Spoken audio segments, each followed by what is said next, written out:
Ya,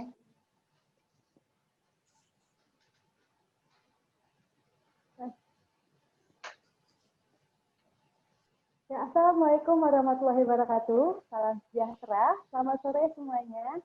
Terima kasih telah menyempatkan waktunya untuk menyimak webinar kita sore hari ini. Semoga kita semua dalam keadaan sehat walafiat. Amin ya rabbal alamin. Perkenalkan, saya dengan Putri Mutia yang akan memandu acara webinar kita sore hari ini selama 90 menit ke depan. Hari ini kita akan menyimak praktik-praktik terbaik dan antisipasi masa depan di bidang HR Management, disajikan oleh para pemimpin dan pakar HR, terutama dari kalangan perusahaan pemenang ajang HR Excellence Award, yang sudah terselenggara selama 1 dekade terakhir. Tema webinar kita sore hari ini adalah jurus meningkat talenta terbaik, Employee Branding and Hiring Strategy. Pembicara kita sore hari ini dengan Bapak Agus Sudarmoko, beliau selaku Head of Human Resource PT Sasa Inti, dengan pembahas Bapak Bagus Adi Lutfi, selaku dosen dan konsultan LMFEB UI, dan akan dimoderatori oleh Mas Fikir Rahman, selaku redaktur majalah SWA. Selama webinar ini berlangsung, jika ada hal yang ingin ditanyakan, dapat ditanyakan langsung melalui fitur Q&A yang berada di aplikasi Zoom. Langsung saja kita sapa moderator kita, Mas Fikir Rahman. Ya, selamat sore Mas Fikir. Selamat sore Mbak Putri. Terima kasih atas pembukaannya. Assalamualaikum warahmatullahi wabarakatuh. Salam sejahtera. Selamat sore Bapak, Ibu, dan rekan siswa yang sedang menyaksikan webinar series ketiga HR Excellence pada Selasa 27 Oktober 2020.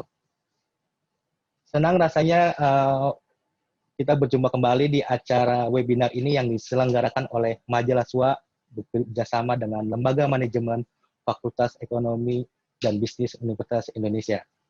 Pada kali ini kita akan membahas tema yang sangat menarik yang akan dijabarkan oleh narasumber kita dari PT Sasa Inti dan akan ditanggapi oleh Pak dari LMFEB UI. Sebelum saya perkenalkan narasumber ini, perkenankan saya menyampaikan kepada rekan siswa untuk tetap berdisiplin melaksanakan protokol kesehatan 3M, menggunakan masker, menjaga jarak, dan senantiasa mencuci tangan.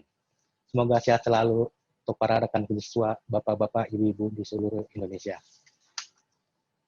Kali ini kita akan memasuki webinar series ketiga HR Excellence dengan tema jurus memikat talenta terbaik, Employer Branding dan Hiring Strategi.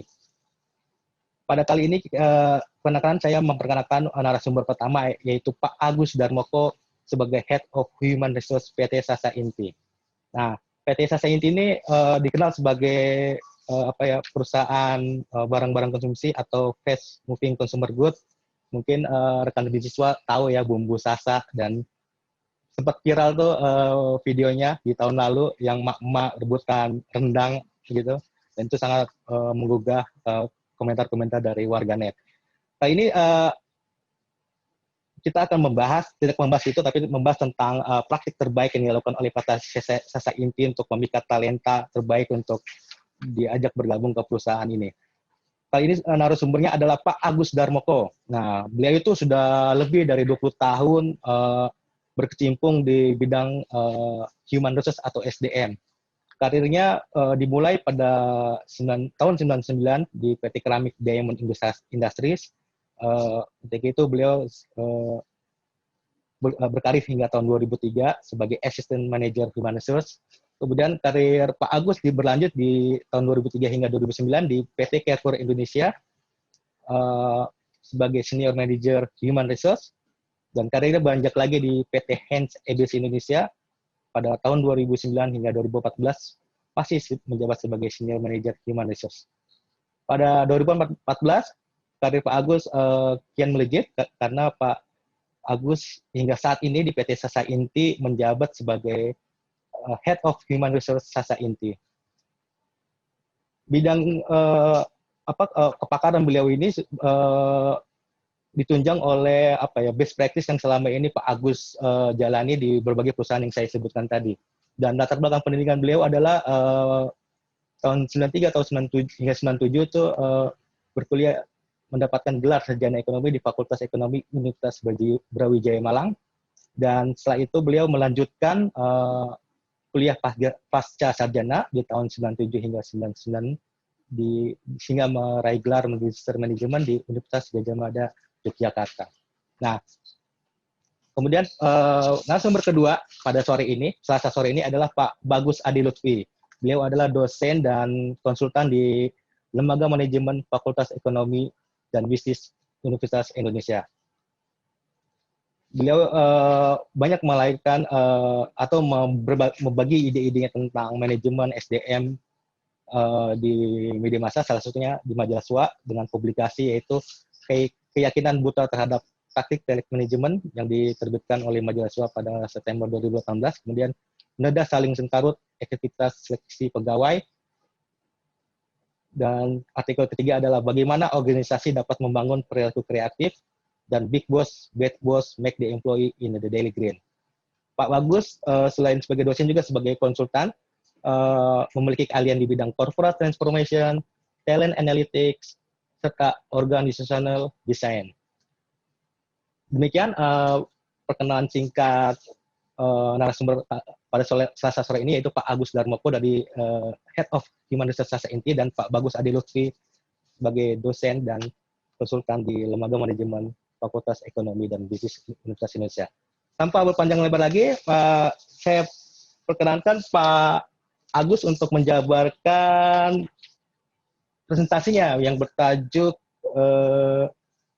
Hiring Strategy to Attract the Best Talent. Wah, ini dari judulnya aja sangat menarik nih Pak, dan atraktif. Tapi untuk rincian dan penjelasannya, saya persilakan Pak Agus untuk menjabarkannya selama 25 menit Pak ya Agus. Selamat sore Pak Agus, sebelumnya saya menyapa dulu Pak Agus. Assalamualaikum, selamat sore Pak Agus. Pak Agus. Pak. Ya, akhirnya tersambung juga dengan Pak Agus. Ya Pak Agus, tadi sudah saya jabarkan singkat periode Bapak, dan Pak Agus akan menjabarkan presentasi tentang hiring strategi to attract the best talent. Tampak ini tema menarik, dari judulnya aja sudah atraktif nih Pak, hiring strategi to attract the best talent. Nah, Pak Agus, mohon izin kami mempersilakan Bapak untuk menjabarkan presentasi ini selama 25 menit, yang kemudian akan dilanjutkan oleh Pak Bagus untuk mempresentasikan makalahnya. Demikian Pak Agus, saya persilakan untuk memulainya. Oke, baik. Selamat sore. Assalamualaikum warahmatullahi wabarakatuh. Waalaikumsalam warahmatullahi wabarakatuh. Selamat sore Pak Bagus, Pak Vicky. Dan sebelumnya saya mengucapkan terima kasih kepada SWA dan Lembaga Manajemen Fakultas Ekonomi dan Bisnis Universitas Indonesia. Ya. Jika pada sesi pertama dan sesi kedua, Pak Irfandi dan Pak Herdi demikian cukup gamblang memberikan gambaran tentang how to manage the uncertainty. Kemudian Pak Herdi juga cerita mengenai talent management strategi dan best practice-nya juga. Pada sore ini saya diberi kesempatan untuk mencapaikan materi how to attract the best talent with the combination with the employer branding and hiring strategy. Jadi sebenarnya materinya lebih banyak employer branding, karena saat ini mengapa employer branding itu sangat penting? Karena persaingan saat ini bukan hanya pada sisi produk atau sisi jasa, tapi juga dari sisi talent. Jadi untuk memenangkan ini kita butuh strategi.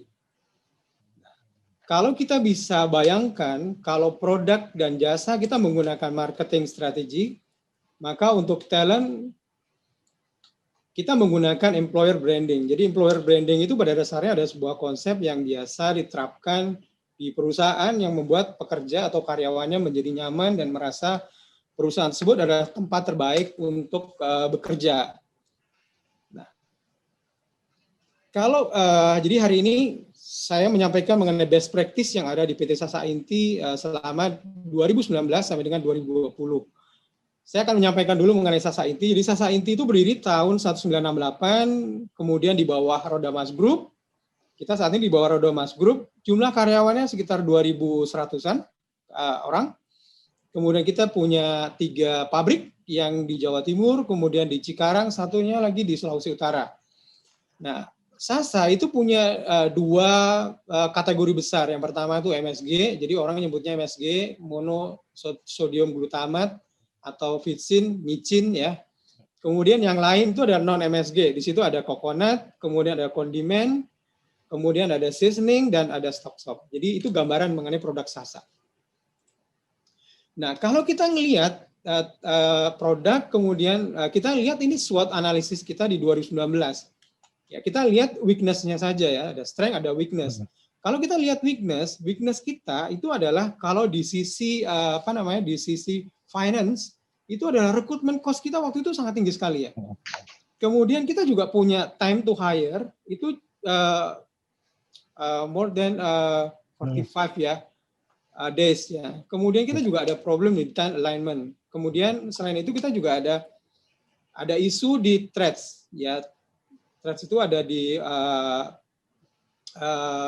persaingan harga, kemudian market yang stagnan, kemudian juga ada ancaman itu di brand reputation. Jadi brand reputation ini kalau orang melihat Sasa, selalu asosiasinya itu adalah MSG atau vetsin. Nah, kemudian kalau melihat Sasa, selalu ngomong, wah ini mesti perusahaannya emak-emak, mesti perusahaannya dalam memasak dan sebagainya. Yaitu adalah isu juga. Kemudian profil dari gen milenial, di mana gen ini generasi ini ada generasi kelahiran tahun 1982 sampai dengan 1997, di mana dia nanti akan menjadi future dari karyawan kita nantinya. Nah, jadi bagaimana dengan kondisi culture kita bisa match dengan kebiasaan-kebiasaan mereka. Jadi ini ada Sasa isu ya. Jadi kalau Sasa isunya itu adalah konvensional, kemudian old fashion, kemudian dipersepsikan dengan MSG, kemudian produk sentris. Jadi kalau konvensional itu Sasa itu adalah produk di mana produknya itu kembalian belanjaan. Jadi kalau beli apa-apa belanja kembalian itu selalu dengan Sasa. Nah, kemudian Sasa itu ya itu produk yang dipakai oleh nenek-nenek gua atau emak-emak gua. Ya. Kemudian old fashion ya. Jadi kalau kayaknya nggak keren deh kalau di Sasa. Kemudian persepsinya itu selalu micin, padahal tadi kita sampaikan bahwa sebenarnya ada non-MSG juga sebenarnya produknya. Nah, kemudian selalu identik dengan produk sentrik. Jadi iklannya itu selalu identik dengan emak-emak, dengan masak dan sebagainya. Ini kita bisa lihat dari semua channel pendekatan komunikasi kita itu selalu kelihatan monoton dan konservatif ya. Jadi kalau di iklannya Sasa yang lama itu selalu kelihatannya pasti ada acara masak, kemudian selalu ada ibu-ibu dan sebagainya. Oke, kemudian dengan kondisi SWOT analisis di 2019, kemudian dengan adanya isu yang seperti tadi saya sampaikan, terus bagaimana organisasi dan human capital itu merespon kondisi tersebut. Nah, apakah ke depan talent itu masih mau bertahan di Sasa, dan apakah kandidat dari eksternal itu mau bergabung dengan Sasa? Itu problemnya kita. Ya. Oke. Di 2019 ya kita mulai meredefine visi, misi, kemudian goal, kemudian strategic direction, hingga kita membuat value, di mana value itu adalah serta kita membuat Sasa Basic Mentality, di mana adalah pedoman karyawan dalam bersikap dan menjalankan organisasi. Kemudian kita awalnya menetapkan misi dulu. Misinya adalah to bring happiness to the world via simply delicious food. Jadi kita bagaimana kita itu, misi kita adalah menghadirkan kebahagiaan melalui makanan lezat dengan persiapan yang mudah. Jadi itu misi kita. Jadi Sasa ada itu ingin menghadirkan kebahagiaan. Kemudian yang kedua, visi kita adalah kita ke depan mau jadi visi kita adalah leading food company from Indonesia. Dengan kita ada 6 direction. Jadi ada 3 pilar, kemudian ada 3 foundation. Nah, human capital itu mendapatkan direction. Directionnya adalah memastikan bahwa organization dan people readiness. Jadi memastikan bahwa organisasi dan orang itu siap untuk mensupport dari bisnis kita. Nah, untuk mencapai itu semuanya, untuk mencapaikan visi, misi, dan sebagainya itu diperlukan orang. Jika sumber daya internal itu tidak mencukupi, maka kita harus melakukan hiring. Nah, dengan kondisi SWOT dan berbagai isu yang ya terkait dengan brand, kemudian apa sih strategi dari human capital dalam melakukan talent acquisition? Oke. Strategi pertama adalah yang kita menjalankan employer branding dengan mendevelop employee value proposition terlebih dahulu.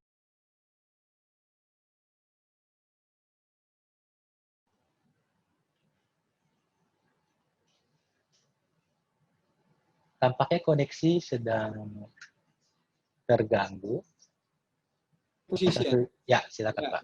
Jadi apa nilai unik dari produk yang tidak dimiliki oleh produk lain? Jadi kalau hari ini kita bicara mengenai employee value proposition. Jadi EVP itu adalah mencari keunikan kita sehingga karyawan itu bisa memilih perusahaan dibanding dengan perusahaan lain. Jadi kalau EVP itu harus bisa menjawab, mengapa saya harus bekerja di perusahaan Anda dibanding dengan perusahaan kompetitor? Kemudian yang kedua, apakah perusahaan kita itu memberikan offering yang lebih baik dari perusahaan yang lain? Jadi EVP itu harus bisa menjawab itu. Jadi di EVP itu sebenarnya ada tiga framework ya. Framework pertama itu adalah compensation, kemudian culture, working condition, career, dan benefit. Jadi sebenarnya jadi employer branding itu sendiri sebenarnya memiliki dua tujuan. Bagaimana karyawan yang sekarang itu mau stay lama bekerja di Sasa. Kemudian yang kedua adalah bagaimana karyawan itu yang di luar atau dari eksternal kandidat itu mau bergabung di Sasa. Jadi itu EVP-nya kita. Nah, terus EVP-nya Sasa itu seperti apa sih? Jadi EVP-nya Sasa itu adalah happiness is Sasa. Apa sih happiness is Sasa? Jadi happiness di Sasa itu adalah kita happy, kita bangga bekerja di Sasa. Kenapa? Karena yang pertama produk Sasa. Jadi produk Sasa itu kita punya strong brand. Jadi brand Sasa itu heritage brand.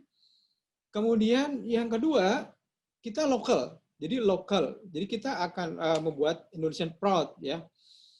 Jadi produknya lokal, tapi produk itu orientasinya juga ekspor. Nah, kemudian yang ketiga, kita bangga bekerja di Sasa. Karena apa? Karena kita memberikan kontribusi kepada kebahagiaan. Maksudnya apa sih?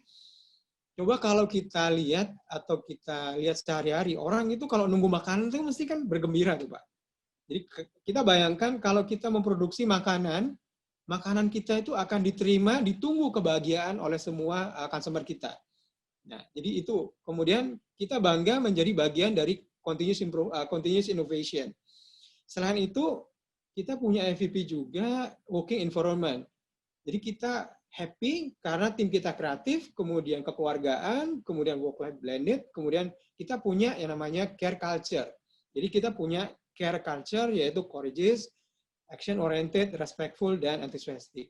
Nah, uniqueness ini yang selalu kita komunikasikan melalui rekrutmen, kemudian komunikasi ke semua media channel kita. Oke, yang berikutnya adalah kita melakukan implementation recruitment marketing.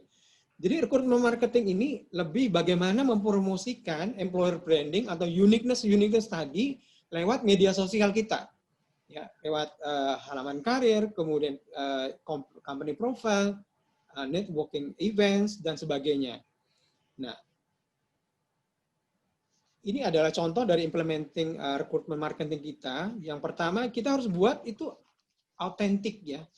Autentik. Ya. Jadi memang itu benar-benar aktivitas karyawan kita. Jadi pada saat Sasa mendapat award, selalu kita akan upload di media sosial. Kalau karyawan kita berprestasi, selalu kita kita akan upload di sosial media. Kemudian semua aktivitas-aktivitas terkait training. Contohnya misalnya karyawan Sasa ada yang di training di Michigan atau di news di Singapura misalnya. Kita akan upload itu. Kita mau tunjukkan sebenarnya di Sasa bahwa kalau di Sasa itu trainingnya bukan di Indonesia aja loh. trainingnya juga di Hong Kong, di Singapura juga. Jadi kita akan sampaikan itu. Nah, di fase ini sebenarnya kita mau membuat yang namanya, kalau tadi kita nyebut employer branding, maka sekarang kita nyebutnya employee branding. Jadi sekarang kita membalik itu, Pak. Jadi membalik itu maksudnya, jadi karyawan itu mengalami sendiri experience di Sasa, kemudian dia masukkan ke sosial media, kemudian kita re-upload lagi. Jadi itu yang kita lakukan. Ya. Kemudian yang berikutnya adalah konsistensi, kita buat program itu setahun ke depan. Jadi bulan Januari ngapain, Februari ngapain sampai dengan setahun ke depan. Program ya Pak Agus ya? Ya, nah ya, baik, berikutnya Pak. adalah kita membuat strategi bagaimana kita dalam menentukan, mendapatkan best talent, jadi kita perlu melakukan pemilihan sosial media yang baik. Nah, di dalam kita melakukan posting sosial media, kita harus benar-benar melihat objeknya itu siapa. Contoh misalnya, kalau kita mencari profesional, maka kita jangan posting itu di Kaliber. Kenapa? Karena Kaliber itu isinya adalah fresh grade. Jadi kita harus postingnya itu di LinkedIn misalnya, di Jobstreet, JobsDB. Jadi kita harus benar-benar menggunakan dan memahami siapa sih sebenarnya yang ada di sosial media ini atau di platform ini. Nah, berikutnya adalah job fair. Nah, job fair ini sebenarnya yang pertama kita harus memaintain branding kita, keberadaan kita. Kemudian pada saat kita melakukan job fair itu sebenarnya kita lebih ke orientasi kita lebih mendekatkan lokasi kerja itu dengan talent. Contoh misalnya gini, kita punya pabrik di Jawa Timur, maka kita akan join job fair di daerah Jawa Timur. Kadang-kadang di UNER, kadang-kadang di ITS, kadang-kadang di Brawijaya. Kenapa? Karena pasti talentnya atau kandidat pasti dari daerah situ-situ aja. Selain prosesnya lebih cepat, kemudian prosesnya juga lebih murah. Nah, berikutnya adalah kita melakukan aggressive approach kepada university. Jadi balik-balik lagi. Jadi fokus kita ke depan adalah generasi milenial.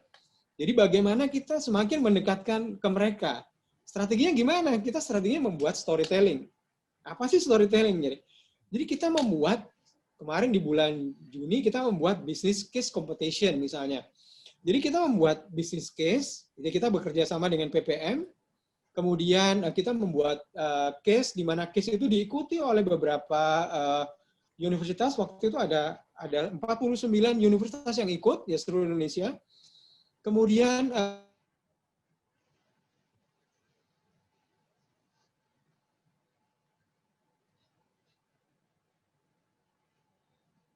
tahu mengenai produk kita, akan mempelajari Sasa. Nah, harapannya adalah mindset mereka akan semakin pelan-pelan akan belajar mengenai Sasa dengan baik. Kemudian kita juga aktif di sharing expert, kemudian join project, kemudian aktif di CSR activity, kemudian internship program. Kita ada internship program dengan beberapa university, dengan BINUS, dengan UPH, dengan beberapa university, bahkan dengan BINUS kita ada agreement 6 bulan sampai dengan 1 tahun di Sasa. Jadi itu bisa bayangkan bahwa selama 6 bulan, selama setahun, dia berada di lingkungan Sasa. Ya, pasti dia akan mendapatkan excited kehidupan dia bersama-sama dengan karyawan Sasa yang lain. Kita juga open Sasa juga untuk visit, baik itu dari semua, baik itu dari university maupun dari instansi-instansi terkait, ya. Kemudian scholarship. Jadi kita memberikan scholarship bagi students. Ya. Balik-balik lagi bagaimana ke depan, bagaimana pada saat mereka bikin mendapat scholarship, mereka upload ke sosial media, kemudian kita akan re-upload lagi. Jadi storytelling, mereka akan cerita bahwa oh Sasa itu bla bla bla dan sebagainya. Jadi gambarnya seperti itu. Oke, berikutnya strateginya adalah untuk mendapatkan best talent, kita juga menjalankan employee referral program. Jadi proses ini bagaimana kita melibatkan karyawan dalam sourcing candidate. Jadi karyawan itu dapat merekomendasikan kandidat itu ke perusahaan. Nah, keuntungannya adalah sebenarnya rekrutmen akan lebih cepat. Kemudian cost per hire-nya juga akan semakin rendah. Nah, kemudian yang lain adalah sebenarnya kualitas dari rekrutmennya, nah itu kadang lebih match. Kenapa? Karena kalau karyawan Sasa, dia udah bertahun-tahun ada dalam kehidupan Sasa. Dia tahu culture Sasa, pasti dia akan merekomendasi candidate yang mirip-mirip punya budaya dan kebiasaan-kebiasaan dengan Sasa. Sehingga akan lebih match. Kemudian sebenarnya tujuan lain dari employee referral program ini sebenarnya lebih ke involvement. Jadi bagaimana karyawan itu lebih terlibat kepada program-program atau kondisi-kondisi perusahaan. Oke, berikutnya adalah behavior interview technique. Sebenarnya ini adalah strategi untuk mendapatkan best talent kita melihat dari sisi perilaku. Karena kita paham bahwa 70% ya dari successful dari performance itu adalah dari perilaku. Jadi kita mencari kandidat yang perilakunya match sama requirement kita. Jadi match dengan Sasa basic mentality. Jadi match dengan value kita. Apa yang kita lakukan? Kita melakukan psikotes. Pada saat kita melakukan psikotes, kita akan dapat profile. Pada saat interview kita lebih tanya lagi mengenai behavior. Sehingga kita menyebutnya ada behavior interview teknik. Jadi itu untuk mendapatkan best talent dari sisi perilaku. Nah, berikutnya adalah melakukan innovation. Untuk mendapatkan best talent, kita juga harus terus-menerus melakukan rekrutmen improvement dalam rekrutmen proses. Jadi saat ini kalau kita melakukan psikotes, kita sudah melakukan psikotes itu secara online. Kemudian ini kita juga harus ini sisi positif dari COVID-19 ya. Kita semakin mempercepat proses yang dulunya manual itu menjadi automation ya. Jadi mau tidak mau proses rekrutmen kita harus menggunakan protokol COVID ya. Kemudian proses rekrutmen kita itu sudah mendapatkan Certificate of Registration dari ISO 91 versi 2015. Oke, jadi ini proses rekrutmen kita yang dulu manual, kita karena proses pandemi saat ini kita ubah menjadi online. Kemudian berikutnya adalah onboarding. Nah, onboarding ini sebenarnya bagaimana kita men-treat new employee itu dengan baik. Jadi kalau di Sasa itu begitu pertama kali masuk, pasti yang didapat ada produk Sasa itu, Pak. Jadi semua produk Sasa mesti lengkap tuh di mejanya ya. Sebenarnya tujuan kita adalah untuk awareness produk kita sendiri. Kemudian membuat mereka itu menjadi jatuh cinta dengan perusahaan, membuat di onboarding sendiri kita akan menjelaskan lebih awal sebenarnya sebelum mereka itu masuk ke bagiannya, kita akan menyampaikan mengenai visi misi. Kemudian kita akan menyampaikan mengenai structure. Kita akan menyampaikan mengenai value, mengenai Sasa basic mentality. Ya, supaya apa? Supaya mereka bisa beradaptasi lebih cepat ya. Oke, jadi contoh nih pada saat karyawan baru, oh ya dapat sertifikat, dapat produk kita. Nah balik-balik lagi nih Pak. Jadi begitu satu hari di Sasa, kemudian dia akan foto-foto, kemudian dia akan upload di LinkedIn mereka dengan sosial media mereka. Ya banyak, oh aku happy the first joining with Sasa ya. Oke, kalau karyawan sudah masuk, maka kita harus melakukan improvement. Jadi manajemen harus agile terhadap perubahan-perubahan yang terjadi. Kemudian kita akan terus memperbaiki working environment. Kemudian yang lain adalah kita akan terus memperbaiki compensation benefit kita supaya lebih kompetitif. Ya. Oke, terus apa impact dari apa yang udah kita lakukan selama 2019 sampai dengan mid of 2020 ya. Kita ngelihat dari impression rate ya. Kalau dulu kita mulai bermain di platform LinkedIn itu 2019. Di awal 2019. Di Desember 2019, follower kita itu baru 15.000, Pak. Kita selama setahun.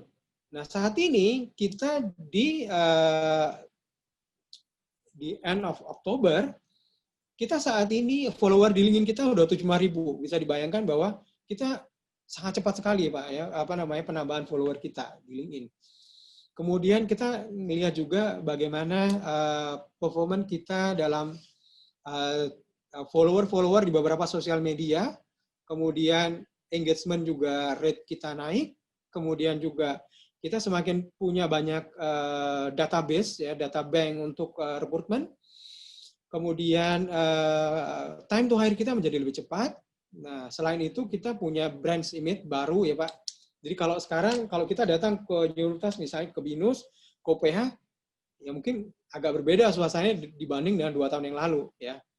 Ya, jadi tadi ada time to hire-nya lebih cepat, kemudian recruitment cost juga lebih rendah, kemudian turnover kita juga lebih rendah. Jadi itu adalah impact atau result dari apa yang kita lakukan selama 1,5 tahun ini. Oke, mungkin terakhir dari presentasi saya adalah sebenarnya tantangan dari employer branding itu sebenarnya adalah bahwa saat ini semua perusahaan itu sudah juga menjalankan employer branding saat ini ya Pak. Nah, tantangannya ke depan adalah sebenarnya bagaimana kita itu menemukan keunikan-keunikan baru. Jadi kalau saat ini kita sudah punya FVP, maka ke depan dengan perubahan-perubahan generasi dan sebagainya, bagaimana kita bisa menemukan FVP baru. Yang kedua adalah bagaimana kita compete dengan customer experience. Sebenarnya karyawan kita juga ingin, mereka juga expect ya, mereka juga expect punya experience yang sama dengan customer. Jadi kalau kita punya visi bahwa kita itu menghadirkan kebahagiaan, kemudian produk Sasa itu adalah lebih cepat, kemudian lebih instan, maka karyawan kita itu juga expect bahwa kalau gue mau mengajukan cuti nih, harusnya lebih cepat dong. Kalau saya mau mengajukan business trip nih, kemudian saya mau melakukan klaim dalam expand misalnya, harusnya lebih cepat. Jadi itu tantangannya. Jadi kalau customer, dia punya customer experience yang sudah kita janjikan, maka karyawan kita juga berharap mereka akan di-treat sama dengan bagaimana kita men-treat customer kita. Mungkin itu Pak gambaran dari yang saya bisa share hari ini.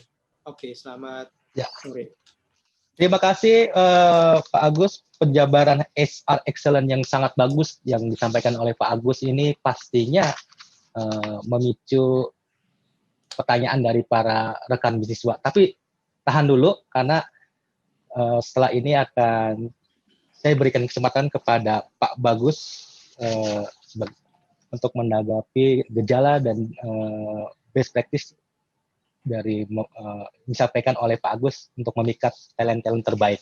Silakan Pak Bagus, waktu dan tempat saya berikan selama 15 menit. Baik, terima kasih banyak. Halo, Assalamualaikum Pak Bagus. Ya. Halo, Assalamualaikum. Selamat sore Pak Vicky, selamat sore Pak Agus. Selamat sore Pak.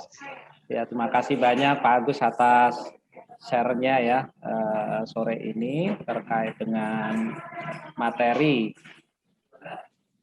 employer branding gitu ya. Bagaimana ini menjadi salah satu tren di praktek HR saat ini gitu ya. Kita mendapatkan pengalaman yang luar biasa nih ya di hasil dari Pak Agus. Nah, kalau dari kami sendiri, dari kalangan konsultan atau akademisi, mungkin lebih tepatnya kita coba lihat gitu ya dari sisi teoritisnya, ya seperti apa sih cara konseptual gitu ya, Bapak sekalian. Ya, jadi kenapa sih kemudian materi employer branding, employer proposition seperti yang disampaikan Pak Agus tadi itu menjadi satu hal atau satu concern ya yang sangat penting lah bagi kita semua, untuk semua organisasi maupun perusahaan. Jadi di masa depan seperti katakan Pak Agus tadi ya, generasi milenial akan membanjiri dunia kerja. Mereka akan mendominasi tempat kerja. Value mereka itu akan menggerus value dari atau nilai-nilai kerja dari generasi-generasi sebelumnya gitu ya. Bagaimana misalnya generasi milenial sekarang itu katakanlah sangat mementingkan yang namanya work-life balance gitu. Bagaimana kemudian mereka juga katakanlah tidak begitu suka untuk diatur-atur. Nah, jadi dengan kata lain ya, artinya organisasi atau perusahaan untuk bisa mendapatkan talenta atau talent di kelompok generasi milenial ini, mereka harus berusaha untuk tanda kutip menjajakan dirinya gitu ya. Jadi konsepnya sekarang udah kebalik. Kalau dulu rame-rame katakanlah talenta-talenta muda gitu ya, mencoba untuk menjual dirinya ke perusahaan, meyakinkan perusahaan untuk mau menerima mereka. Nah sekarang kebalik. Bagaimana perusahaan mencoba meyakinkan kepada si talent sesuai dengan apa yang tadi yang disampaikan Pak Agus, suatu hal yang autentik yang unik, yang relevan gitu ya, menjawab apa sih sebenarnya yang diinginkan oleh mereka. Ya, apa yang katakanlah membuat mereka mau joining gitu ya dengan organisasi atau bahkan untuk satu job tertentu gitu. Katakanlah seperti itu ya. Nah, kemudian yang kedua itu bicara soal talent shortage. Nah, ini ya. Jadi di samping kita juga katakanlah mengalami kebutuhan yang besar gitu ya, di pasar ternyata ketersediaan tenaga kerja nggak cukup banyak ya, utamanya untuk beberapa level manajerial. Artinya di sini persaingan untuk mendapatkan talent di market itu luar biasa ketatnya, sangat-sangat ketat sekali gitu ya. Jadi kita nggak bisa berdiam diri. Tadi Sasa menunjukkan bagaimana Sasa itu menerapkan suatu strategi serangan total football gitu ya, suatu aktif strategi gitu ya, nggak pasif gitu ya. Jadi bagaimana perusahaan mencoba untuk langsung jemput bola di pasar. Nah, kemudian tren ketiga itu soal transparansi of labor market. Ya, tadi Sasa itu juga sudah masuk ke beberapa platform ini, gitu ya.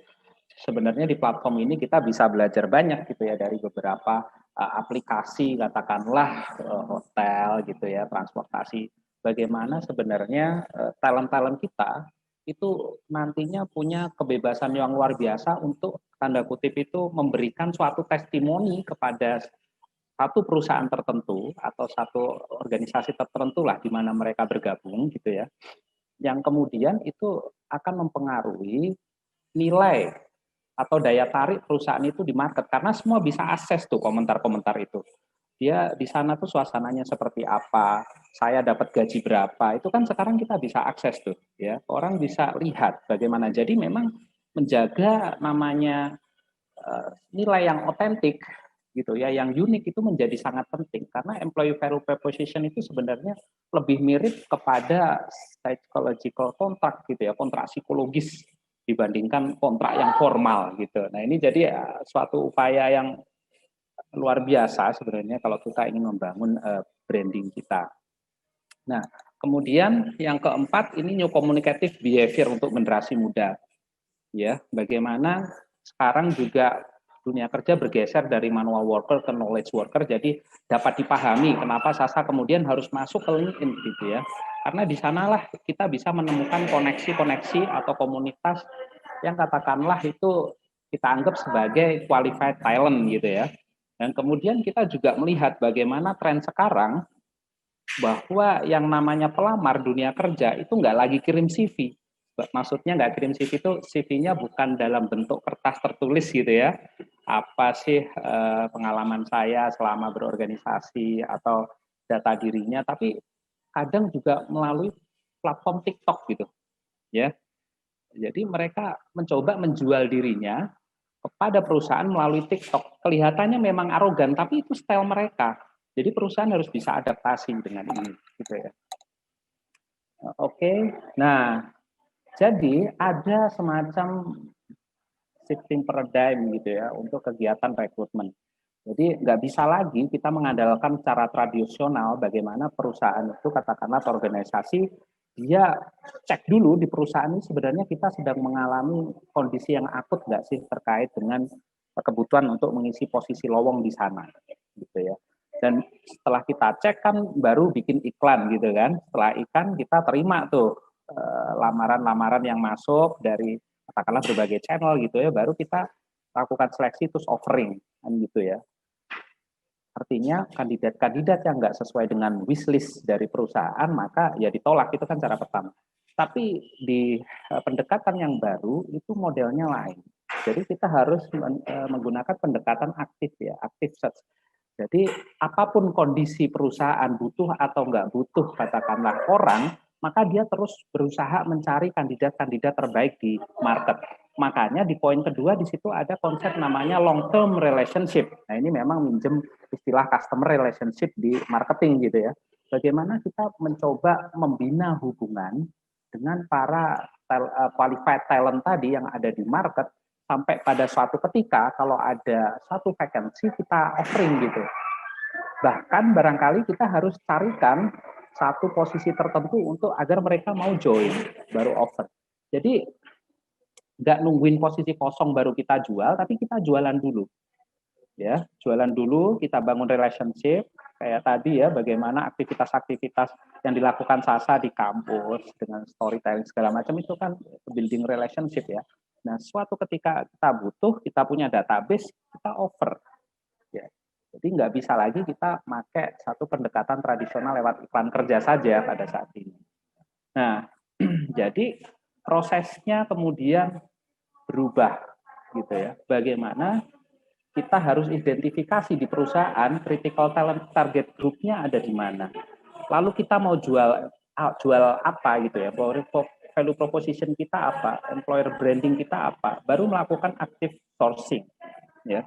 Nah, di sana kan ada namanya candidate experience, tadi Pak Agus sudah banyak bercerita ya soal itu, baru kita lakukan yang namanya offering, sampai pas kegiatan offering baru kita lakukan seleksi gitu ya, katakanlah secara person organization fit cocok, oke lah kita bisa tetapkan mereka sebagai pegawai kita. Nah, employer value proposition itu seperti apa gitu ya? Ada banyak standpoint yang bisa kita pilih, kita tawarkan ya, karena setiap orang, setiap talent itu value-nya berbeda-beda. Ya, keinginannya berbeda-beda. Ada yang katakanlah ingin job security, masih ada ya. Mau bergabung karena reputasi perusahaan, masih ada. Ada yang paling penting bagi saya, corporate culture-nya bagus loh. Kepemimpinannya bagus loh, seperti yang saya katakan tadi gitu ya.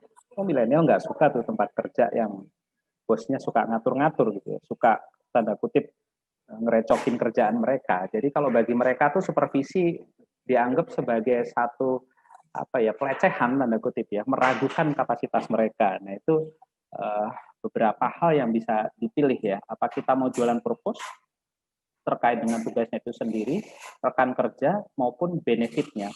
Nah di sini kan kemudian kita mencoba membandingkan kan, karena di sana ada employer value proposition yang ditawarkan oleh pesaing, wishlistnya pesaing, ada wishlistnya korporasi kita sendiri, ada wishlistnya si kandidat. Nah kita kan nggak boleh nih bersinggungan dengan si pesaing, karena nanti ya tanda kutip tidak ada yang unik lagi. Kita cari yang unik. Makanya di situ ada kita lihat kompetitor strength di mana, terus yang diinginkan oleh si target di mananya dari opsi yang ada, sehingga ini loh yang unik dari kita, yang kita jual kepada kandidat. Ya, cerita sederhananya seperti itu. Ya, yang tadi Sasa juga bilang gitu ya, kita nih yang unik dibandingkan yang lain apa? Nah, itulah yang kita coba jual kepada qualified talent di market. Nah, strateginya gimana eksekusinya? Kita bisa belajar dari marketing. Ya, di marketing itu ada brand hierarchy models. Di sana ada beberapa tuh model untuk mengeksekusi strategi employer branding kita. Yang pertama branded house. Jadi di sini perusahaan itu mempunyai single employee value proposition di mana itu relevan untuk semua kelompok. Jadi istilahnya misalnya kita jualan, oh di tempat kita ini peluang karirnya bagus loh, itu aja tuh dijual untuk semua kelompok ya. Nah itu salah satu strateginya. Ada yang pakai house of brands. Jadi kalau house of brands itu untuk setiap posisi dalam organisasi atau dalam perusahaan yang dijual berbeda. Untuk orang marketing yang dijual adalah benefitnya. Untuk orang keuangan misalnya yang dijual work-life balance-nya. Untuk orang operasi yang dijual apanya gitu ya. Itu bisa berbeda-beda karena dalam perspektif atau dalam pendekatan house of brand itu nggak mungkin satu employee value proposition itu bisa menjawab keberagaman yang ada. Atau kita bisa pilih yang ketiga ya, ini hybrid. Kalau hybrid ini kita yakinkan pada para kandidat, kita nih punya nih satu employee value proposition yang katakanlah secara umum kita berkomitmen di poin itu, misalnya terkait dengan workplace flexibility gitu ya, kita komitmen di sini. Tapi kita juga punya employer value proposition untuk posisi-posisi yang spesifik untuk critical target group. Ya, jadi mix pendekatan 1-2 digabung. Ya, kalau resource-nya oke gitu ya dan kita punya dan kita yakin itu unik, relevan, kenapa enggak kan gitu. Ya, Jadi ke depan kita bisa jualan dua hal, jualan perusahaan kita, jualan posisi-posisi yang ada di perusahaan kita, uniqueness-nya di mana gitu ya. Nah, sehingga yang namanya job ads atau iklan kerja, saya sudah lihat iklan kerjanya Sasa ya, pendekatannya bukan sebagai selection tool sebenarnya, bukan sebagai suatu alat rekrutmen tradisional, tapi lebih sebagai marketing tools kan gitu ya. Kalau kita lihat iklan kerja yang diposting oleh Sasa, di depan dia udah bicara, kita tawarkan apa kepada Anda. Saya nih punya value yang mungkin ini jadi bagian dari wishlist Anda ketika gabung di satu perusahaan. Kemudian ada job insight, baru bicara responsibilities and requirement sebagai wishlist dari perusahaan. Kalau yang tradisional itu kan bicara wishlist perusahaan aja, general responsibilities requirement-nya gitu ya. Nah ini enggak tidak menjamin kita bisa mendapatkan talent yang bagus gitu di market kalau kita masih bertahan pakai pola tradisional. Jadi kita harus shifting ke kanan. Kita manfaatkanlah itu sebagai marketing tools gitu. Kenapa? Ya, karena di market itu setidaknya ada tiga kelompok ini. Ada yang aktif, ya, aktif talent. Ya. Itu mereka yang katakanlah biasa ini baru fresh grade ya, yang tadi berhasil diintegrasi Sasa. Ya kalau mereka ini memang aktif tiap hari katakanlah cari atau beli dia yang kalau Kompas itu kan ada ya, kalau mau kerja dia cari yang cocok yang mana gitu ya, atau cari di job street dan sebagainya, aktif dia cari terus. Nah, cuman kan ada yang benar-benar katakanlah mereka ini punya kualifikasi bagus dan mereka sedang tidak mencari kerja karena sekarang sedang bekerja dan mereka punya katakanlah banyak hal yang bisa diberikan kepada perusahaan kita. Nah, itu biasanya pasif talent. Nah, ini sebenarnya yang memang kita harus fokus gitu ya di dua kelompok ini, baik yang aktif maupun pasif ya, terutama yang pasif ya. Menarik yang pasif ini tentunya nggak bisa pakai strategi yang job ads biasa, nggak bisa ya, nanti di belakang ada. Dan yang ketiga not seeking. Nah kalau not seeking ini mereka udah happy dan nggak kepikiran cari tempat kerja yang lain gitu ya, jadi udah betah di situ. Kalau pasif itu oke, saya nggak ada masalah sebenarnya dengan tempat kerja sekarang, tapi saya membuka mata dan telinga kok. Ya, jadi kalau ada offering yang bagus yang datang dari komunitas sosialnya mereka misalnya gitu ya, makanya perusahaan harus aktif tuh di LinkedIn tuh ya, cari talent yang bagus gitu ya, yang ya mungkin kita bisa bangun komunikasi ya, satu waktu katakanlah kita butuhkan keahliannya kita langsung offering. Ya, tadi luar biasa Sasa udah membangun itu gitu ya. Nah ini jadi acquisition skenario ya ke depan akan banyak mengandalkan pendekatan aktif dengan tingkat engagement yang tinggi. Ya, ada yang current, ada yang future. Jadi yang future itu, yang sebelah kiri itu, itulah yang katakanlah akan menjadi tren ke depan kalau kita ingin tetap pengen kompetitif gitu ya di market.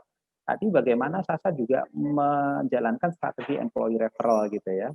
Karena asumsinya kalau ini pegawainya bagus, pasti dia rekomen yang katakanlah mirip lah kualitasnya sama dia, nggak mungkin lebih jelek gitu ya. Nah ini satu langkah yang sangat luar biasa. Jadi ini pendekatan aktif dan engagement dengan kandidat itu sangat tinggi. Talent spotting juga begitu kan, pergi ke kampus gitu ya. Terus social community lewat LinkedIn, sosial media segala macam. Nah inilah ke depan yang menjadi katakanlah senjata ampuh gitu ya, agar kita bisa tetap kompetitif di tengah persaingan untuk perebutan kandidat talenta yang makin lama makin meruncing gitu di pasar tenaga kerja. Jadi singkatnya kita nggak bisa kemudian mengandalkan satu strategi yang fokus pada vacancy, fokus pada lowongan yang kita butuhkan. Kita harus shifting paradigma kita fokus kandidatnya, pada talentnya, ya, sehingga kita menjadi bisa lebih kompetitif dengan menjual katakanlah nilai-nilai yang unik, yang relevan dengan yang dibutuhkan oleh talenta kita di market. Jadi wishlist kita dengan bisnis mereka bisa ketemu lah gitu ya. Nah barangkali itu Pak Vicky yang dapat kami sampaikan ya. Terima kasih banyak atas kesempatan yang diberikan.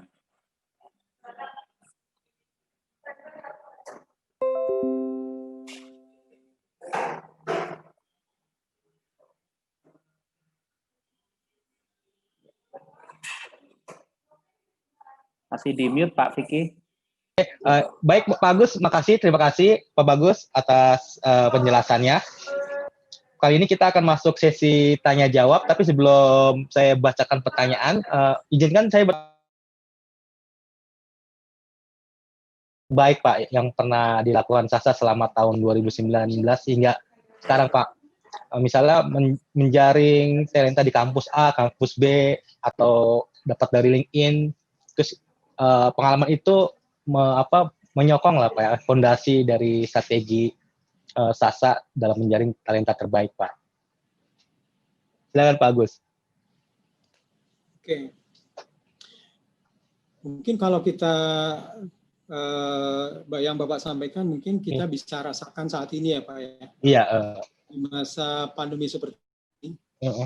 Kalau pendekatannya tadi yang disampaikan oleh Pak Bagus, kita lebih banyak diam, kemudian kita lebih banyak lebih banyak aktif pada saat kita butuh, maka pada saat pandemi ini kita udah lewat gitu loh Pak. Ya. Maksudnya adalah dari kompetitor kita atau perusahaan lain itu sudah majunya udah 2-3 langkah, sedangkan kita tidak melakukan apa-apa. Nah, kita sih bersyukur pada saat di pandemi ini perusahaan Sasa Growth ya sama seperti perusahaan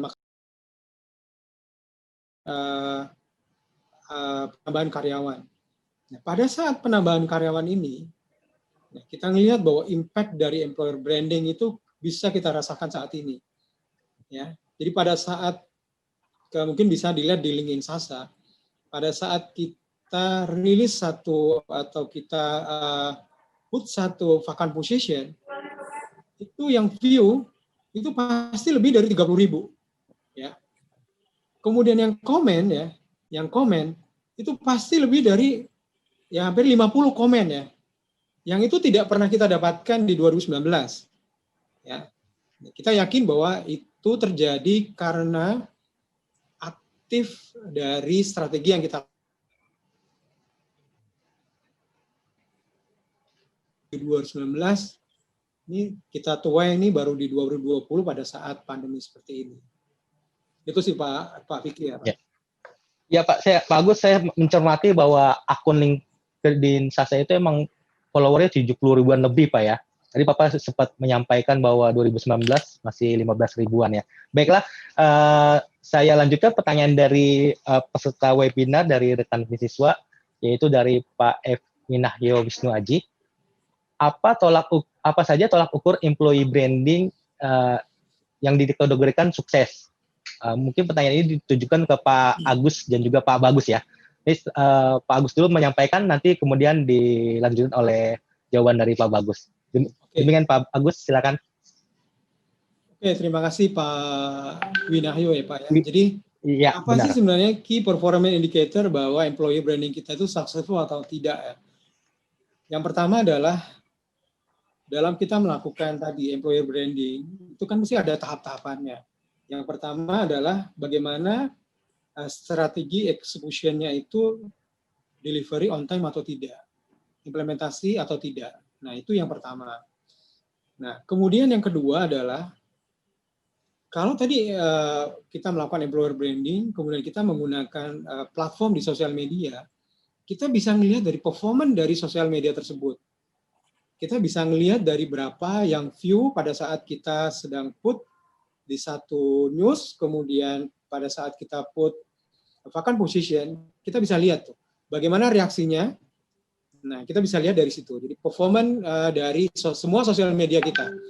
Jadi sosial media kita itu kita saat ini punya LinkedIn ya. Kita punya LinkedIn yang LinkedIn itu menceritakan mengenai bagaimana Sasa, perusahaan Sasa, aktivitas karyawan Sasa, award apa yang sudah terima Sasa. Sebenarnya LinkedIn itu adalah gambaran dari uniqueness yang ada di Sasa. Nah, maka dari itu kemarin 2019 ya kita bersyukur bahwa Sasa itu mendapat Best Employer Brand dari LinkedIn. Ya, jadi kita salah satu perusahaan yang mendapat Best Employer Brand 2019 dari LinkedIn ya. Ada 2 perusahaan yang terbaik, salah satunya Sasa. Itu 2019 ya Pak. Jadi kita bisa lihat Ya. dari performance itu. Kemudian tadi dari performance dari sosial media. Nah, karena aktivitas dari employer branding ini itu melekat pada talent acquisition, ya. Jadi melekat pada aktivitas dari rekrutmen, maka impact nantinya adalah pada saat kalau kita sebut bahwa employer branding kita sukses adalah pasti pada saat kita butuh candidate, maka numbers of applicant-nya itu pasti banyak. Nah, yang kedua adalah kalau kita ngelihat dari KPI-nya si talent acquisition adalah number dari quality application-nya juga. Jadi jumlah aplikasinya banyak, tapi kualitasnya juga harus bagus. Nah, kemudian yang lain adalah time to hire-nya, jadi waktu kecepatannya. Ya, jadi pada saat kita lagi posting, berapa jumlah yang masuk, kemudian berapa jumlah yang diproses, sampai dengan selection proses, sampai dia sign working agreement. Jadi bisa kebaca dari situ, Pak. Jadi successful dari employer branding activity dari employer branding ini. Gitu Pak Vicky. Agus, ya kalau time to hire dari sebelumnya bertransformasi dan setelah transformasi itu berapa sih Pak durasinya sehingga menjadi gambaran bahwa kita punya ini standar ya Pak. kesuksesan. Kalau untuk meng-hire managerial position itu 45 hari. Jadi dari kita mengajukan permintaan tenaga kerja sampai orang itu sign agreement ya. Nah, itu waktunya 45 hari. Sorry, itu untuk manajer ke bawah ya Pak. Tapi kalau misalnya untuk manajer ke bawah ya Pak. Untuk manajer kita punya standar itu 60 hari. Ya, proses sampai dengan sampai dia itu sign agreement. Nah, tapi pada saat 2020 ya kita speednya lebih cepat lagi ya. Karena kita punya variety dari database kita cukup banyak. Kemudian sourcing kita banyak sehingga kita memudahkan kita untuk melakukan selection dan proses hiringnya Pak. Number of quality and quantity Pak ya tadi disebut oleh Pak Agus itu indikatornya dari apa Pak? Dari lulusan, misalnya dari quality itu dari lulusan perguruan tinggi atau dari pengalaman karirnya. Kalau number of quantity itu naik ya Pak ya jumlah pelamar itu berapa persen gitu Pak peningkatannya? Kalau number of quality Pak kita lebih ke ada dua Pak. Bagaimana secara selection secara administratif dia itu match atau enggak gitu Pak. Contohnya misalnya kita lagi post misalnya trade marketing manager. Kemudian kita punya kualifikasinya harus S1, kemudian harus punya kompetensi dia harus paham mengenai negotiation skill, kemudian communication skill harus bagus. Nah, pada saat di kualifikasi yang awal ini administrasi seleksi, kita bisa ngeliat tuh Pak, kalau itu match dengan kita, misalnya ada yang pada saat kita post ada 30 aplikasi Pak yang masuk. Tapi 30 aplikasi itu ada sekitar 50% yang match sama kualifikasi kita. Nah, itu juga salah satu tolak ukur. Nah, baru berikutnya adalah secara requirement. Requirement itu lebih ke apakah kompeten. Pertanyaan Pak Winahyo yang tadi dijawab oleh Pak Agus. Silakan monggo Pak Bagus. Baik. Secara umum sebenarnya tadi udah dijawab ya overall-nya oleh Pak Agus gitu ya. Secara lebih spesifik sebenarnya saya mau melengkapi tadi sebenarnya udah disebutkan oleh Pak Agus itu ya, terkait dengan turnover ya. Yang namanya employee value proposition itu lebih kepada kontrak psikologis dibandingkan kontrak kerja. Kan begitu ya. Jadi bagaimana harapan yang diinginkan katakanlah ya, atau harapan yang diajukan oleh si kandidat kepada suatu perusahaan itu kan match dengan harapan yang katakanlah ditawarkan oleh si perusahaan itu sendiri. Nah, jadi kita lihat sebenarnya katakanlah ketika terjadi turnover, ada nggak poin terkait dengan tanda kutip pelanggaran kontrak psikologis itu tadi? Karena begini juga ya, ada beberapa katakanlah pelaku pasar gitu atau praktisi gitu ya, yang katakanlah jargonnya ya tadi ya jualan EVP. Jadi jualannya kadang mungkin sedikit berlebihan, katakanlah begini, saya tuh menjadi atau perusahaan kami itu sebagai tempat terbaik yang bisa memberikan segala hal yang Anda inginkan, kan gitu jualannya. Ada yang seperti itu ya, tapi pas ketika masuk mungkin kandidat mengalami hal yang bertolak belakang gitu ya, ini kok yang dijanjikan nggak saya dapat, sehingga dia keluar tuh.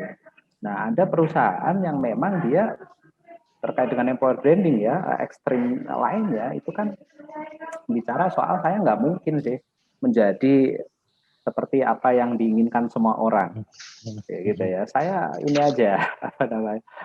Saya realistis saja. Yang bisa saya berikan ini, kita berkomitmen pada ini. Kalau Anda memang menginginkan ini, gitu, oke, kita bisa terima dan kita bisa berikan itu kepada Anda. Nah, itu kalau dia komitmen pada itu, niscaya tingkat turnover-nya itu kecil. Nah, tadi Sasa itu kan kelihatannya konsisten gitu ya, dan saya yakin komitmennya tinggi tuh pada apa yang ditawarkan, karena dari hasil probation-nya yang masuk itu katakanlah kan, kalau milenial itu katakanlah kalau nggak cocok dikit kan biasanya udah langsung resign gitu ya Pak ya, Diki ya. Nah ini kan 0% tadi ya, 0%, artinya memang kualitas eksekusi employee value proposition, employer branding oleh Sasa ya itu memang sesuai gitu ya, kontrak psikologisnya jalan, kondusif gitu ya. Jadi saya menambahkan poin itunya saja ya, kalau turnover-nya rendah gitu atau kalau nggak ada, kalaupun ada turnover tentunya tidak terkait dengan wishlist yang sudah dijanjikan di depan. Nah itu berarti kita jalan nih employer proposition kita gitu ya, karena memang sambil jalan kan biasanya mungkin harapan-harapan dari pegawai itu kan mungkin mengalami perubahan gitu ya Pak ya. Jadi bisa jadi poin itulah yang menjadi apa namanya jadi tekannya. Terima kasih. Pak Bagus, ada yang hal menarik nih Pak tentang EVP yang tadi Bapak sebutkan bahwa EVP itu kontrak psikologis dibandingkan kontrak formal, itu relatif baru saya dengar Pak ya. Kontrak psikologis dibandingkan kontrak formal. Kalau konkretnya itu seperti apa Pak? Karena tadi kan menyinggung milenial Pak ya. Milenial kan lebih suka, bisa kalau bahasa mereka ya, perusahaan lu ngapain aja ke lingkungan, ke masyarakat gitu loh. Gimana dampaknya kepada lingkungan, ke masyarakat? Terus benefitnya untuk apa? Kurang lebih kayak gitu Pak ya, milenial gitu Pak. Nah, apakah itu terkait hal seperti itu atau bagaimana Pak? Mohon izin Pak pencerahannya Pak. Iya betul sekali Pak ya. Kalau kontrak kerja itu kan sebenarnya menyangkut hak formal saja ya. Misalnya berapa gaji saya gitu kan, berapa jatah cuti saya, kewajibannya seperti apa, kan bicaranya seperti itu yang tertuang di atas kertas.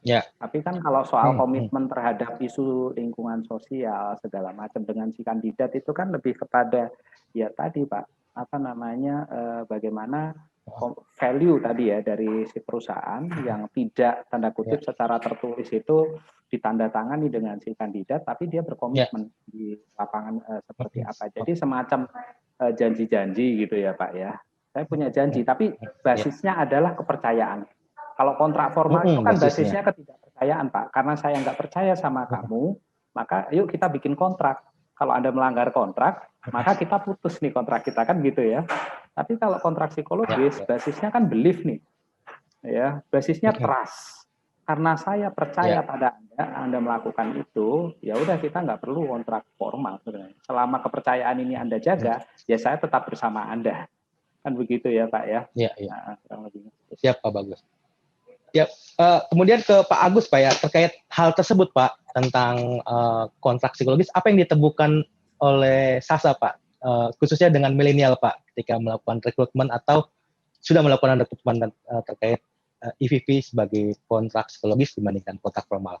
Silakan, monggo Pak Agus.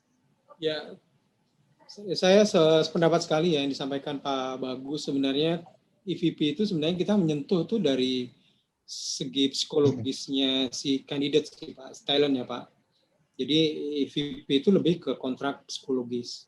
Nah, terus apa sih sebenarnya perannya human capital dalam apa namanya menjaga kontrak ini. Sebenarnya EVP itu sebenarnya adalah seperti janji kita kepada employee gitu loh Pak.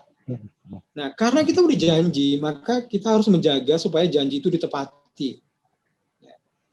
Seperti gambaran di awal tadi saya menyampaikan mengenai kalau kita ngomong uniqueness suatu produk, misalnya produknya praktis dan tahan lama, tapi baru dipakai seminggu udah rusak gitu loh Pak.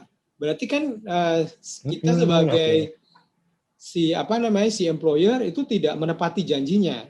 Katanya tahan lama, kemudian praktis tapi baru 1 minggu udah rusak. Nah, jadi sama halnya di employee value proposition ya. Di SASA sebenarnya bagaimana sih sebenarnya kita menjaga supaya itu terpenuhi. Jadi human capital ini lebih ke sebagai QA-nya Pak, sebagai quality assurance-nya. Ya. Jadi bagaimana kita melakukan adjustment, kemudian menjamin bahwa kita menawarkan happiness ya. Nah, kalau misalnya ada karyawan SASA atau begitu masuk sebulan tidak happy, berarti ada problem tuh dengan janjinya kali Pak. Ya. Kalau misalnya dalam 3 bulan ada yang dia tidak lolos probation karena ada masalah dengan working environment, berarti ada masalah dengan janji. Nah, human capital itu bertanggung jawab untuk memberikan quality assurance di EVP ini, Pak. Ya. Siap, Pak Agus. Pak Agus, tampaknya banyak pertanyaan masuk, Pak Agus ya. Mohon izin dijawab dengan singkat dan padat, Pak. Dari Mone Andreas. Ini terkait EVP juga, Pak. Pak Agus. Dalam konteks employer branding atau EVP, siapa yang menjadi kompetitor terkuat dari SASA dan bagaimana strategi SASA untuk memenangkan talent war? Nah, itu Pak. Nah, ini saya lanjut juga Pak ya, dari Pak Joko Sugi, ini terkait talent war juga soalnya Pak, jadi bisa di-combine Pak ya, Pak Agus. Pak Agus, dalam kondisi sekarang yang masih tergolong talent war, lembaga lain juga berusaha meningkatkan daya tariknya, dari segi kompensasi, employee experience, dan sebagainya. Lantas, apa saja unique selling point yang ingin ditonjolkan dari hiring strategi SASA, kemudian class-based talent seperti apa yang diharapkan oleh SASA? Oke Pak, 2 pertanyaan itu saling terkait Pak. Pak Agus silakan jawab singkat Pak. Oke Pak, Pak Vicky terima kasih. Ya. Kalau ditanya sebenarnya kompetitor SASA itu siapa? Sebenarnya mungkin tadi agak refleksi dari dari produk ya. Sebenarnya kalau produk SASA kita kompetitor sih Pak, ya kan? Oh kompetitor SASA itu adalah si A, si B, si C. Tapi kalau kita di talent, kita lebih cair sih Pak sebenarnya. Lebih cair. Jadi kita tidak berkompet dengan satu company, bahkan kita mungkin berkompet ke satu kolam yang lebih gede lagi gitu loh Pak. Kolamnya apa yang lebih gede kalau di SASA adalah di consumer good, di FMCG Pak. Jadi itu kolam lebih gede lagi. Jadi kalau di karyawan SASA pada saat kita hire ya bukan hanya dari kompetitor, hire-nya pasti dari kolam itu. Jadi kolamnya adalah kolam consumer good. Ya. Itu yang pertama. Jadi kalau sangat cair sekali sih Pak kalau di talent nih Pak. Kemudian yang kedua adalah mengenai usaha-usaha apa saja supaya unique selling ini tetap bisa berkompet. Jadi seperti tadi di closing presentasi saya sebenarnya ke depan sebenarnya bagaimana kita menemukan unique dari employee value proposition. Jadi kalau saat ini SASA sudah punya 2 unique employee value proposition dengan ada 4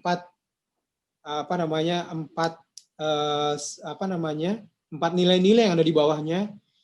Ke depan kita akan mereview kira-kira sebenarnya ini masih menjadi unique selling nggak sih sebenarnya buat untuk menarik dari karyawan di luar. Nah, kejelian bagaimana kita mereview unique selling itu, kemudian bagaimana kita mereview dan menemukan, kemudian menjual lagi unique EVP itu menjadi tantangan kita ke depan sih Pak. Bagus, makasih banyak. Pertanyaan berikutnya dari Pak Limberta Bintoro Wirasakti ya Pak. Saat ini indikator suksesnya rekrutmen di Sasa skopnya hanya di sisi SR atau sudah sampai ke added value bisnis perusahaan Pak. Ini tampaknya pertanyaan ini dampak dari SR practices ke ini Pak ya, ke pertumbuhan bisnis kayaknya Pak ya. Monggo Pak Agus. Ini sebenarnya menarik sekali Pak pertanyaannya ya. Menarik sekali ya. Mungkin jadi kalau saat ini, kalau kita dari HR, kalau ngomong talent acquisition, pasti ngomongnya adalah key performance indicator. Performance indicatornya masih adalah tempo hire, kemudian kita ngomongnya lagi adalah dari kualitas dan sebagainya. Nah, ini lebih jauh lagi nih Pak pertanyaannya. Sebenarnya pada saat orang itu di hire, kemudian impact ke organisasi apa nih Pak setelah dia di hire? Nah, kalau dari ruang untuk di rekrutmen, itu bukan ruang di rekrutmennya Pak, tapi di ruang dari people and development-nya. Jadi kita bicara mengenai performance. Jadi bagaimana orang-orang baru ini performanya selama 6 bulan dan 1 tahun selama dia bekerja. Nah, itu akan di-reviewnya pada saat dia performance review. Nah, mungkin ini view-nya agak berbeda dengan kalau kita bicara mengenai training ya Pak. Kalau training itu ada return on investment-nya seperti apa. Jadi kalau kita ngomong rekrutmen, kita baru ngomong KPI itu, tapi kalau lebih jauh lagi, itu lebih ke people and organization and people development. Karena kita ngomongnya adalah ngomong organisasi, ngomong effectiveness, kemudian mengenai performa individualnya. Itu sih Pak. Ya, siap. Pak Bagus, bisa disampaikan tanggapannya Pak terkait dengan dampak dari best practice HR di Sasa terhadap bisnis atau branding Sasa ya Pak ya. Singkat Pak Bagus, monggo silakan Pak. Makasih banyak Vicky. Saya menanggapi saja bahwa dalam menjalankan atau mengeksekusi employer branding, tentunya perusahaan itu pasti mengidentifikasi ya seberapa strategis sih fungsi yang ada yang perlu diisikan itu dulu. Ya, lalu kan dia akan melihat seberapa sulit untuk mendapatkan kandidatnya. Langka nggak di market, kan itu dulu Pak ya. Nah, artinya di sana sebenarnya membutuhkan suatu pendekatan-pendekatan tertentu lah. Yang intinya sih adalah bagaimana ini posisi bisa terisi dengan cepat sesuai dengan kualitas, kan gitu. Nah, kalau si critical position ini, target group tadi, katakanlah tidak terisi dengan cepat, maka itu kan akan dalam waktu yang katakanlah cukup lama ya. Nah, kalau waktu itu kosong kan sebenarnya mungkin kegiatan operasionalnya terganggu. Ya, mungkin secara nggak langsung bisa lewat sana bagaimana kita bisa menjelaskan bahwa ini tuh sangat menentukan kinerja dari bisnis. Karena kalau kita telat ngisi, ini roda bisnis mungkin jalannya nggak bisa kenceng nih, tapi agak tersendat-sendat. Barangkali seperti itu. Siap. Siap Pak Bagus. Terima kasih baik Pak Bagus. Ya. Pertanyaan berikutnya dari rekan bisniswa lainnya, yaitu Dewi Setiani. Kepada Pak Agus ya, di era machine learning atau artificial intelligence, apakah Sasa sudah mengimplementasikannya? Kalau iya, seperti apa Pak gambarannya? Kalau belum, rencananya kapan Pak? Silakan Pak Agus. Oke Pak, terima kasih. Jadi saat ini secara online, kita juga dipaksa belajar untuk melakukan tes psikologi secara online. Kemudian yang lain, kita juga dipaksa belajar memenuhi protokol COVID, ya, di mana itu yang kita tidak dapatkan saat ini. Ya. Jadi memang COVID ini memaksa kita dari yang dulunya manual, kita menjadi automation saat ini. Jadi ada beberapa aplikasi yang kita gunakan saat ini, yang semua itu disupport oleh IT kita. Kalau dulunya misalnya pada saat kita mau mengajukan permintaan tenaga kerja, itu selalu manual. Karena kita sekarang dipaksa nih Pak, dari ngomong kita nggak boleh lagi dikurangi lagi kontak dan sebagainya, kita dipaksa untuk melakukan automation. Jadi pada saat kita butuh orang, selalu menggunakan sistem. Jadi progres kita ke sana dan kita akan melakukan itu lebih baik dan lebih baik lagi. Siap, Agus. Bagus, berarti ini masih terkait dengan ini Pak ya, employer branding dari Mbak Tessa Pasla, rekan bisnis SWA. Nanti setelah jawaban dari Pak Agus, silakan Pak Bagus untuk menambahkan keterangan terkait employee branding. Setelah employee branding ini selesai dilakukan, Pak, atau usaha ini telah berlangsung, apakah kita pada titik tertentu berhenti, Pak? Atau bagaimana, Pak? Monggo Pak Agus, ini ya. Insight story-nya Pak Agus. Ini kalau saya jawab pertanyaan ini, saya pernah baca artikel, ini pertanyaannya menarik sekali. Saya pernah baca nih artikel di SWA nih Pak. Jadi mungkin saya jawab aja dengan artikel di SWA ya Pak.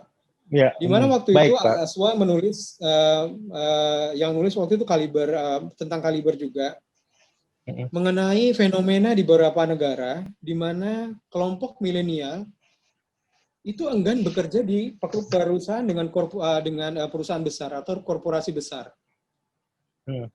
Jadi mereka itu melihat tempat kerja itu, kenapa mereka enggan? Karena mereka itu melihat tempat kerja itu ada tempat untuk melakukan aktualisasi diri gitu Pak ya. Kemudian tempat untuk mendapatkan apresiasi, tempat mendapatkan pengakuan gitu Pak. Jadi bukan karir, bukan gaji semata. Dan itu reviewnya, risetnya itu tidak mereka dapatkan dari korporasi besar. Nah, sehingga banyak milenial itu mengisi dari posisi-posisi perusahaan rintisan, startup dan sebagainya ketimbang korporasi yang besar. Jadi itu nggak salah setahun yang lalu ya tulisan dari SWA ya tentang itu ya.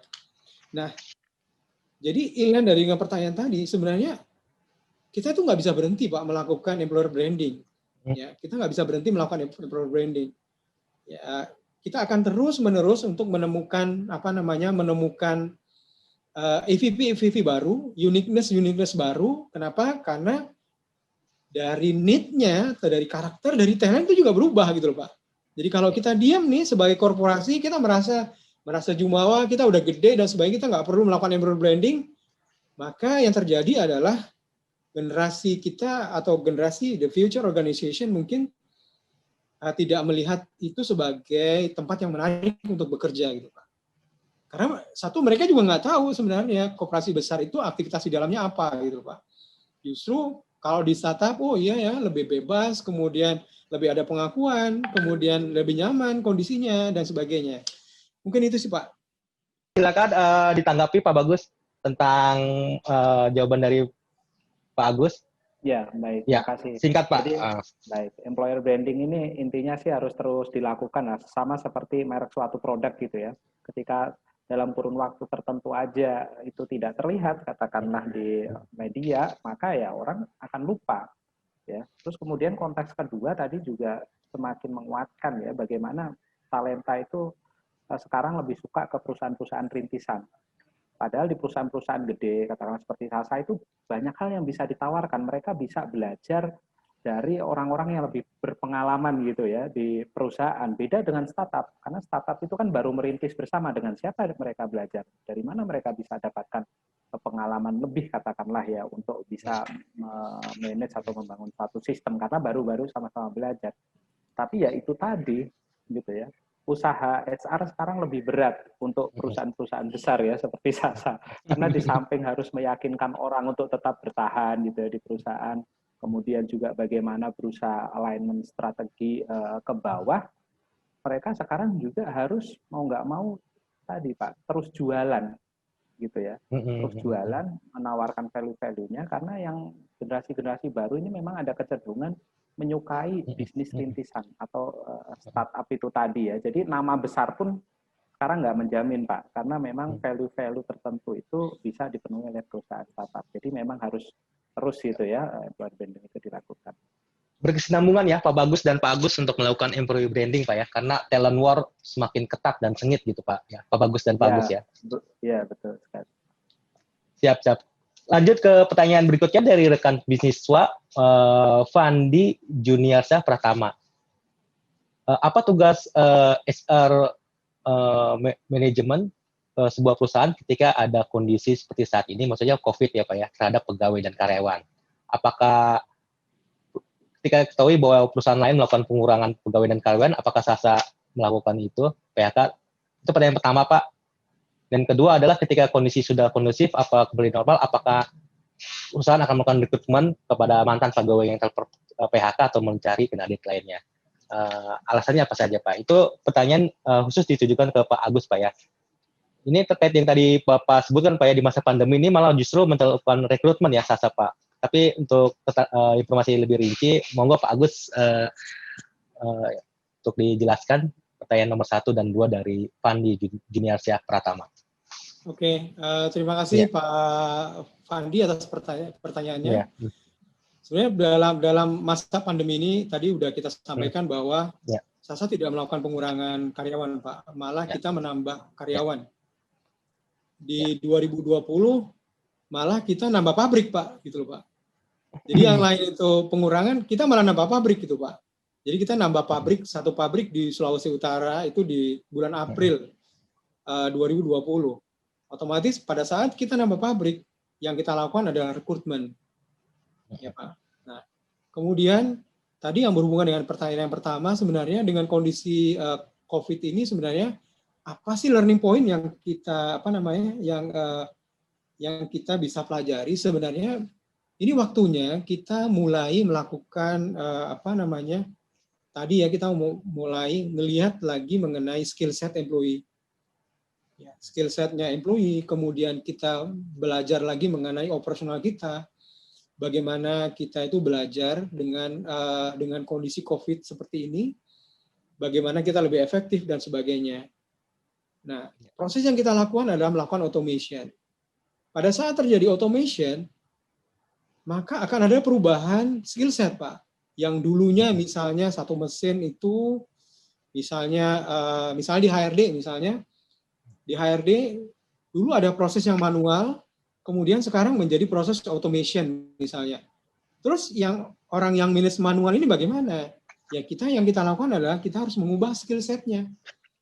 Ya, kita mengubah skill setnya. Jadi kita tidak melakukan termination, tapi kita mengubah skill setnya. Kemudian kalau misalnya di tempat itu kita sudah tidak cocok lagi, maka kita bisa berdayakan di tempat lain. Jadi itu yang kita lakukan saat ini. Jadi kita alhamdulillah sekali, Sasa tidak melakukan pengurangan, malah kita nambah orang, malah kita nambah pabrik, Pak, saat ini. Nambah pabrik. Siap, Pak. Nambah berapa orang, Pak, di pabrik, Pak? Kurang lebih, Pak. Kepo, Pak. Ya, kita itu di di Sulawesi Utara, Pak. Kita hire, kita melakukan proses pembelian pabrik itu di bulan April 2020, Pak.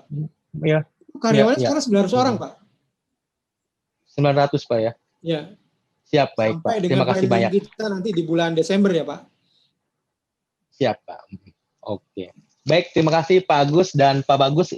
Tampaknya kita di penghujung acara webinar series ketiga HR Excellence dengan tema jurus memikat talenta terbaik, employer branding dan hiring strategi pada Selasa sore ini. Terima kasih atas keterangan-keterangan dan pencerahan dari Pak Agus dan Pak Bagus. Tapi saya berikan kesempatan closing statement, Pak ya, selama 1 menit masing-masing dari Pak Agus dan Pak Bagus sebelum ditutup acara ini, Pak. Monggo Pak Agus dulu, Pak. Oke, pertama saya terima kasih sekali pada SWA. Sebenarnya jujur kita baru pertama kali ikut ajang SWA ini, dan kita 1 kali ikut kan kita udah bisa menang gitu, Pak. Jadi kita bersyukur sekali. Tapi sebenarnya bukan menang dan kalahnya sih, Pak. Tapi sebenarnya SWA ini kita banyak belajar mengenai best practice dari perusahaan lain. Kemudian yang lain adalah dalam proses seleksi ini sebenarnya cukup banyak hal-hal yang secara tidak langsung itu mengimprove proses yang ada di kita. Jadi kalau kita ngomong employer branding, maka secara tidak langsung SWA ini, proses awarding di SWA ini mengejas proses yang ada di kita. Jadi ya saya sangat terima kasih sekali untuk joining di proses ini. Kemudian hari ini juga dikasih kesempatan untuk memberikan sharing session, dan saya bersyukur sekali bisa ketemu dengan Pak Bagus. Terima kasih Pak Bagus. Terima kasih Pak Agus. Ya, monggo Pak Bagus closing statement-nya selama kurang lebih 1 menit, Pak Bagus. Baik, terima kasih banyak Pak Vicky. Saya juga mengucapkan terima kasih pada rekan-rekan SWA atas kesempatannya untuk bisa sharing ya pada event kali ini. Kemudian saya juga mengucapkan terima kasih yang sangat besar nih kepada Pak Agus ya, yang sudah berbagi ilmunya, ya ilmu di lapangannya seperti apa sih praktek terkait dengan employer value proposition. Nah ini sangat berharga buat kami ya untuk mengetahui hal-hal praktisnya gitu ya.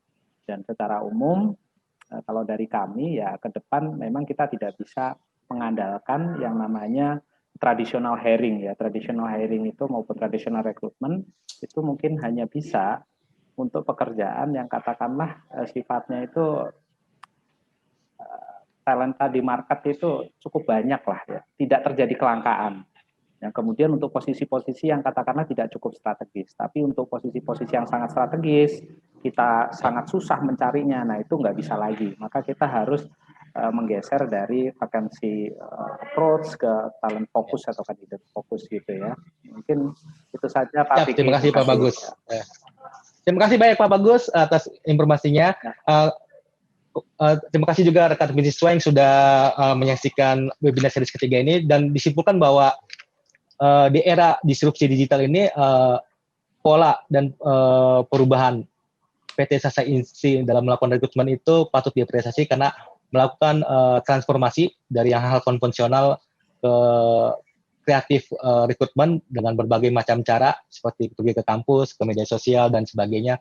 Kemudian dari insight dari Pak Bagus bahwa jangan sungkan-sungkan untuk para HR manager untuk melakukan transformasi Pak, dari paradigma lama ke paradigma baru dengan segala upaya dan ikhtiar. Semoga semuanya lancar dalam merekrut SDM di masa pandemi ini. Demikian kesimpulan dari webinar series ketiga HR Excellence dengan tema Jurus Memikat Talenta Terbaik, Employer Branding dan Hiring Strategi pada Selasa sore ini. Saya kembalikan pada Mbak Putri untuk melanjutkan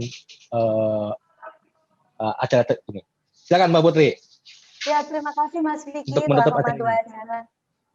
Terima kasih Mas Vicky telah memandu acara dengan sangat baik, dengan pembahasan yang luar biasa, sangat menginspirasi kita semua. Terima kasih juga untuk para pengisi acara, Bapak Bagus dan Moko, dan Bapak Bagus Adi Lutfi. Terima kasih Pak atas pembahasan yang sangat bermanfaat sekali. Oleh rekan-rekan semua, tiba saat kita di penghujung acara. Terima kasih telah mengikuti serangkaian acara webinar kita sore hari ini. Materi pada pembicara pada hari ini akan dikirimkan melalui email kepada masing-masing peserta. Sekali lagi saya ucapkan terima kasih kepada pengisi acara dan teman-teman semua yang telah hadir dalam webinar sore hari ini. Mohon maaf apabila ada kekurangan kami dalam menyajikan webinar kita sore hari ini. Saksikan terus webinar kita di seri keempat, nantinya pada tanggal 12 November 2020 dengan tema HR Strategy that Support a Fast Growing Business. Oke, saya Putri Metia dan segenap tim yang bertugas pamit undur diri. Selamat sore. Assalamualaikum warahmatullahi wabarakatuh. Terima kasih banyak Mbak. Terima kasih Pak Bagus, Pak Agus. Wassalamualaikum warahmatullahi wabarakatuh. Selamat sore.